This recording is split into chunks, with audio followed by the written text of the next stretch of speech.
नमस्कार साथियों, बहुत बहुत स्वागत है आपके अपने YouTube चैनल पर। तो आज हम इस वीडियो में लेके आए हैं 2025 के एसएससी जीडी के हुए पेपर के कुछ हिंदी के क्वेश्चन, लगभग पहले शिफ्ट के ही। तो समय न जाया करते हुए सीधे अपनी क्लास पे आते हैं और देखते हैं प्रीवियस ईयर के कुछ हिंदी के क्वेश्चन, ताकि जो पहली बार विद्यार्थी पेपर दे रहे हैं उनको इस लेवल का पता चले कि कौन से लेवल का एग्जाम आता है। तो आइए देखते हैं।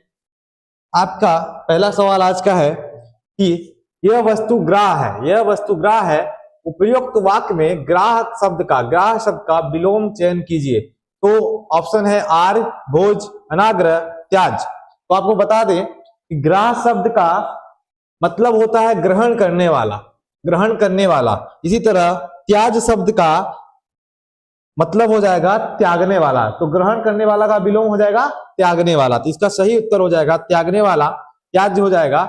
और इसके बारे में बात करें अगर, तो ग्राह शब्द का विलोम है त्याज। ग्राह शब्द का जो अर्थ है वो ग्रहण करना होता है और त्याज का जो अर्थ है वो त्यागना हो जाएगा। अन्य विकल्पों की बात करें अगर, जैसे आर्य शब्द था तो आर्य का हो जाएगा विलोम अनार्य। भोज का था तो भोज का विलोम हो जाएगा अभोज। अगला है अनाग्रह का विलोम हो जाएगा अनुग्रह। इस प्रकार आप चारों शब्दों का विलोम शब्द याद रखिएगा। आगे के क्वेश्चन पे देखता हूं। आगे का क्वेश्चन है निम्नलिखित में से उस विकल्प का चयन करें जिसमें उचित मुहावरे का प्रयोग नहीं किया गया है। याद रखिएगा कि ऐसे विकल्प का चयन करना है जिसमें मुहावरे का प्रयोग नहीं किया गया है। देखिए पहला ऑप्शन है मैंने तो काम करने के लिए कमर कस ली। तो याद रखिएगा यहाँ पे शब्द आया है कमर कसली, और आपको पता होना चाहिए कमर कसना ये एक मुहावरा होता है। कमर कसना एक मुहावरा होता है, कमर कसना मुहावरा होता है। दूसरा शब्द है तुमने मेरा इतना नुकसान किया है, अब मैंने भी तुम्हारे कपड़े न उतरवा लिए तो मेरा नाम नहीं। कपड़े उतरवाना एक हो गया, ये भी एक मुहावरा है। अगला है तुमने मेरा इतना पैसा ले रखा है लेकिन मुझे देखते ही कन्नी चाटने लगते हो। अगला देखता हूं अगर, तो मैं चाहे कब्र खोद कर इतना पैसा ले आऊं तुमसे क्या मतलब, तुम तो ये जमीन बेचने के लिए मान जाओ बस। कब्र खोदना, यहाँ कब्र खोदना। तो याद रखिएगा तीसरा में जो ऑप्शन है लेकिन तुम मुझे देखते ही कन्नी चाटने लगते हो, तो यहाँ पे होगा कन्नी काटने लगते हो, कन्नी काटना। तीसरा उदाहरण इसका सही आंसर होगा। और इसका मतलब अगर समझते हैं तो कन्नी काटना होगा, जैसे आपको बताया। और कन्नी काटने का अर्थ है आंख बचाकर निकलना, सामने न पड़ना। मतलब कि आप किसी से आंख बचाकर छुप रहे हैं या बच रहे हैं तो कन्नी काटना हो जाएगा। तो अगला मुहावरा था कमर कसना, जिससे आपको बताया, जिसमें तैयार रहना अर्थ हो जाएगा। कपड़े न उतरना या अपमानित करना, और कब्र खोदना मतलब अपने लिए समस्याएं पैदा करना। तो तीनों शब्दों का हो जाएगा आंसर। अगला देखता हूं। अगला है शुद्ध वाक्य का चयन कीजिए। पहला है इसके बाद फिर क्या हुआ। दूसरा है ये कैसे संभव हो सकता है। यह है मेरे पास केवल एक घड़ी है, मैं प्रातः काल के समय पढ़ता हूं। तो आपको बात पता होगा इसके बाद फिर क्या हुआ। तो देखेंगे इसमें कि देखेंगे जो पहला ऑप्शन है यहाँ पे, इसके बाद फिर क्या हुआ। तो इसके बाद फिर का मतलब फिर और बाद एक ही अंतर आता है। तो इसके बाद फिर क्या हुआ, तो ये गलत हो जाएगा। फिर अगला है ये कैसे संभव हो सकता है। तो आपको पता होना चाहिए संभव शब्द अगर आया है तो सकता शब्द उसमें नहीं आएगा। तो यहाँ पे ये भी गलत हो गया। अगला है मैं प्रातः काल के समय, अगर ये प्रातः काल ही आ गया है तो समय का मतलब नहीं है, क्योंकि प्रातः काल ही समय को ही दर्शाता है। इस प्रकार ये तीनों ऑप्शन गलत हो गए। और अगर आप बात करूं, अगर ये तीनों ऑप्शन गलत हो गए, ये भी गलत हो गया, ये भी गलत हो गया, ये भी समय, तो मेरे पास केवल एक घड़ी है, ये ऑप्शन आपका तीसरा सही होगा। तो मेरे पास एक घड़ी है, शुद्ध वाक्य क्या है, मेरे पास एक घड़ी है। अगला अगर देखता हूं, अगला क्वेश्चन है कि विशेषण युक्त पद नहीं है। विशेषण युक्त मतलब कि जो विशेषण बताता है किसी वस्तु की, उसे विशेषण कहते हैं। इसमें अगर देखा जाए लाल कपड़ा मतलब जो कपड़ा है वो कौन से कलर का है, लाल कलर का है। चलो मैं पेन भी लाल कर लेता हूं। तो क्या है, जो लाल है, कपड़ा कौन से कलर का है, लाल है, मतलब कपड़े की विशेषता बता रहा है। फिर है मोटा लड़का, जो लड़का है वो मोटा है, यानी कि वो लड़के की भी विशेषता बता रहा है। तो ये भी एक विशेषण युक्त शब्द। अगला है मकान है, और कैसा मकान है, ऊंचा मकान है, यानी कि मकान की विशेषता क्या है कि वो ऊंचा है। लेकिन ये जो उतार और उत्तर चढ़ाव है, एक तरह से देखा जाए तो ये विलोम शब्दार्थी है, उत्तर रहेगा उतार चढ़ाव। तो ये आपका सही उत्तर हो जाएगा उत्तर और चढ़ाव, जो विशेषण युक्त पद नहीं है। आगे इसके देखते हैं, इसका विशेष क्या है, ऐसी लाल कपड़ा है, मोटा लड़का है और ऊंचा मकान है, जो विशेषण और विशेष शब्द को दर्शाता है। फिर आगे देखते हैं, अगला क्वेश्चन 6 महीने का समय, यानी कि 6 महीने का समय आपको पता होना चाहिए। 3 महीने बाद आपके एग्जाम में जो एग्जाम होते हैं उसको त्रैमासिक कहते हैं, 6 महीने में 6 माही होते हैं, तो 3 महीने का मतलब हो जाएगा 6 माही। 6 माही, 6 माही मत लगा दीजिएगा, तो इसका सही उत्तर हो जाएगा 6 माही। आगे चलते हैं, यही है जन्म से छठे दिन की पूजा छठी कहलाती है।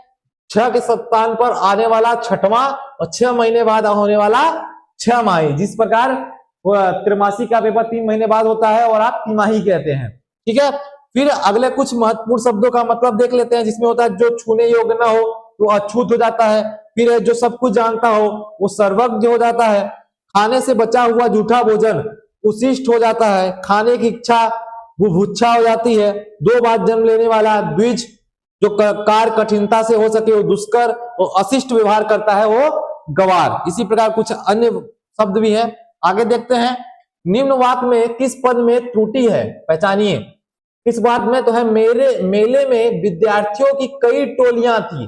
याद रखिए, कई टोलियां थी, तो ये टोलियां शब्द गलत लिखा है, आपको पता होना चाहिए। तो इसमें है विद्यार्थियों की, सही है। फिर मेले में सही है, कई सही है, तो टोलियां गलत होगा। इसमें ली छोटा होगा। यहाँ पे देख सकते हैं कि अशुद्ध भाग महिलाओं में टोलियां थी, ये टोलियां गलत है। इसमें टोलियां इस प्रकार लिखी जाएंगी, तो ध्यान रखिएगा, टोलियां शब्द इस प्रकार लिखी जाएंगी, तो ये टोलियां गलत है। आगे देखते हैं, तो यहाँ पे हो जाएगा टोलियां। आगे की अगर बात करें तो है विष्णु के लिए पर्यायवाची शब्द क्या होगा। विष्णु के लिए पर्यायवाची, तो आपको पता होना चाहिए नागेंद्र और नागेश। नागेंद्र और नागेश जो है वो शंकर भगवान यानी कि शिव भगवान का ये पर्यायवाची शब्द है। और जो राकेश है वो चंद्रमा का पर्यायवाची है। किसका पर्यायवाची है, चंद्रमा का। इसी प्रकार ये बचा जनार्दन, और जनार्दन हो जाएगा विष्णु का पर्यायवाची शब्द।